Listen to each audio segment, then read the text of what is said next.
7,500 lang ang reservation nito at 9K lang ang monthly amortization through Pag-ibig Financing. At alam mo ba na available ang RFO units dito? Gusto nyo makita ang mga available RFO units? Tara, samahan nyo ako. Ipapakita ko sa inyo. Ngayon ay pupuntahan natin ang mga available RFO units dito sa Kaya Homes Naik. Ito po ang available na RFU units natin dito sa Block 18. 1856 po.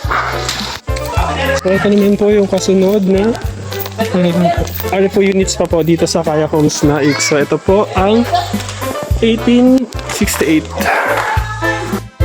So ayun guys, sa Block 19 pupuntahan naman natin ang dalawang RFO units dito. So ito po siya, ang una. So ayun po, Block 19 and Lot 38.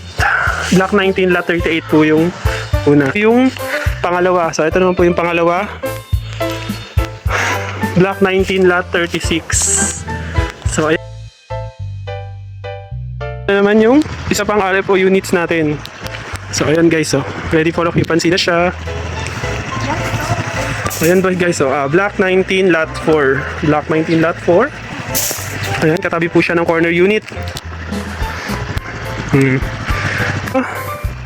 Ayan guys, so sunod na RFO naman tayo, puntahan natin. Samahan nyo kami So ayun guys, pupuntahan natin ngayon yung isa pang RFO units dito sa Block 19.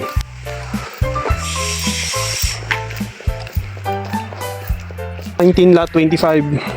So ayan guys, so Block 19, Lot 20. Okay, so okay, di ba? Lilipatan na lang.